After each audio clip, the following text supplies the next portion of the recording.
nag-rely kami doon sa chemistry report.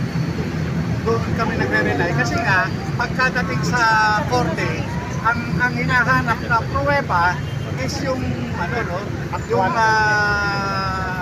scientific evidence na galing sa mga expert na. Pero yung puti niya dito, hindi ba pwedeng ebidensya yun? Yun, kumbaga sa sa common tao, no? Yes. Sa common tao, talagang ang magiging perception, kung hindi sipon, pulbos. Diba? Mamimili ka lang naman eh. Ikaw na presidente ka ng Pilipinas, tapos pumulo yung uhog mo, ginanon mo, tsaka bumaba ka na sa sasakyan, at pumunta ka rin sa red day ceremony, sumaludo ka. Kumbaga sa yung sipon mo, pinahid mo ng di ba? Ba't hindi tumulo, Ibig sabihin, sir, wala siyang kasamahan na nagsabi na, ay sir, yung what mo. Meron nga eh. Wala sigurong, kumbaga siyempre, nagkikipo ba doon? Ito yung pinaka-highest na official ng bansa, di ba? Kung nasa kotse man, doon sa sumisingot, di ba? Doon sa sumisingot na agad, di ba? Yun yung doon eh. Kaya nga, dapat magpaliwanag siya sa pamamagitan ng traffic. Kasi nga, yung sinasabi ni Kati Milan, every 30 minutes naglalap yung epekto. O, ibig sabihin, kaya hindi ka makapagpa-drug test dahil nga hindi mo matiis na hindi ka sisinghot. Yun yung hindi mo matiis na hindi ka sisinghot. Kaya hindi siya makapagpa-drug test eh. Kung ikaw naman, parang sundot ka lang na kung meron lang, tsaka di ba? Pero hindi, nakikita ka, gano'n eh. Gano'ng kalakas tumira yun, yung gumaganon-ganon. Yung pa, maniniwala kayo na yun, may isang buwan o may isang taon lang. Everyday. Diba? Para gumaganon yung ibig sabihin, mayadin yun. Kasi di ba tayo pag nasa vlog kami, nasa live kami, nagko-comment kami, ang lagi lang sasabi, pulburon, white powdery substance, West Philippine Sea. Ano yung masasabi nyo? Si BP Inday na nagsabi. Okay. Yung video. Kasi tingnan nyo ako bilang alagad ng batas, bilang ito yung expertise ko, drugs eh. Drugs ako eh. Yan expertise ko. Hindi naman po pwede, nung makita ko yung litrato, na sumisinghot, hindi naman po pwede detergent powder yung sinisinghot. Diba? Basa-basa. Hindi naman din iodized salt. Pero mo po iodized salt yun yung asin gaganon po, sakit dito. Baka liwayway go ka. Naliligo nga lang tayo, di ba? Papasukan lang ng kagaya ko, malaki ilong ko. Pag naliligo ako, may naliligaw na tubig, lalo pag shower, di ba? Ang sakit kaya sa ilong, maluluwa ka talaga. Di ba? Maluluwa ka eh.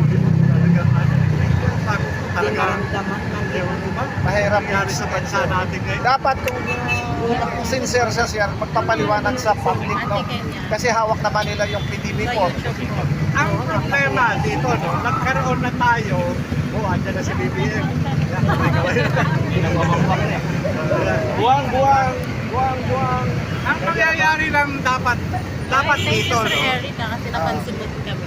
yung law enforcer, dapat sila meron naman silang kumbaga sa voto proprio, voto proprio investigation. Dapat kung papaliwala yung sinasabi ni Kati. Kaya lang siya. Yung magkatigis po, Miss Green. Nandiyan si Buwag. Water cannon tayo. Nasabi mo yung law enforcement. Kasi meron sa akin nag-tip na yung 3-star general is 300,000. Yung 2-star general, 200,000. Then yung 1-star, 100. Tapos yung mga colonel is 50,000. Para saan? Para hindi na sila mag-alam. Pero by detachment yun, sir, hindi sila pinatawag sa Malacanang. Sila mismo ang pinupuntahan. galing A1 yan, sa- sir. Mamaya galing kung bulok sa- ko sa'yo kung kanino. Pero maliit naman yun. Hindi, ano lang yun, kumbaga, Ano yan, old school. Ano ba yun, lingguhan paambon lang. Ano yun, Parang lingguhan? pen yata yung ano niya. Ambon. Yun sir ay payula. Hindi pa payola yun, kasi ibang payola eh. Talagang iwanan yan eh.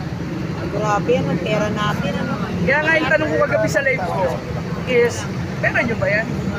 Tama. At higit sa lahat, meron pang isang chismis na hindi lang pala siya, di ba? Oo. Sabi ni Scotty. Oo.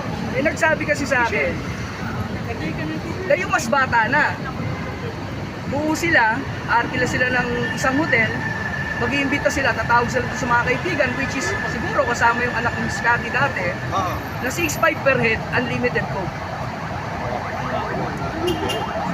Wow. Pero yung bayad na 6.5 per head, wala sa kanila yun, maliit na pera yun eh.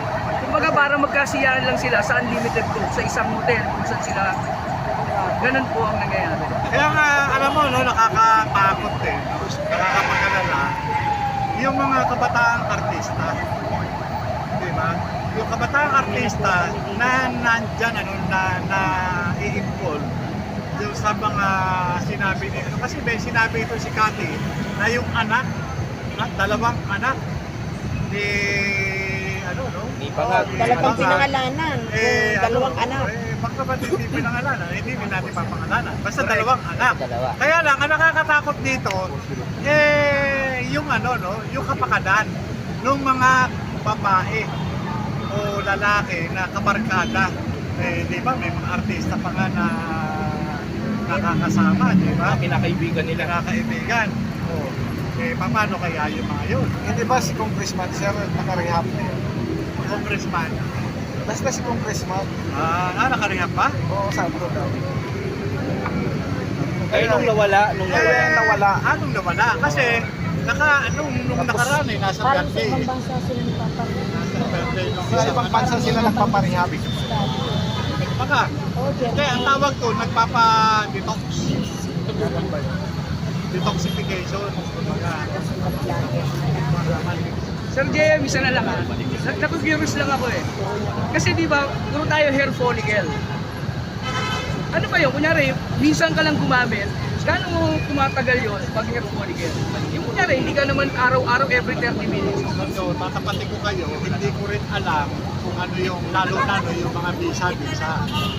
Kahit kami, ahente ng PIDEA, basta bigla magka-sinarado yung, pagka hindi kayo pwede lumabas ng ano, no, kung paano, ano man, hindi na, drug test na. Basta sinarado. Wala nakakalam yun. Basta bigla isasarado. Diyan kayo, hindi po kayo. Para kayong mga sisiw, na bigla sinarado yung pulungan. Tapos random ang testing. Yun, tapos yan, pipila kayo. At magka-drug test kayo. Ngayon, dun sa validity o dun sa tawag ito, yung kailan yung ang sinasabi, mas mabisa, carefully, at yung drug test. Ay, yung blood test. Pero mas ano yung ano, no, yung common yung carefully care. Kaya yung ginawa ni Congressman Pulong Duterte. Diba?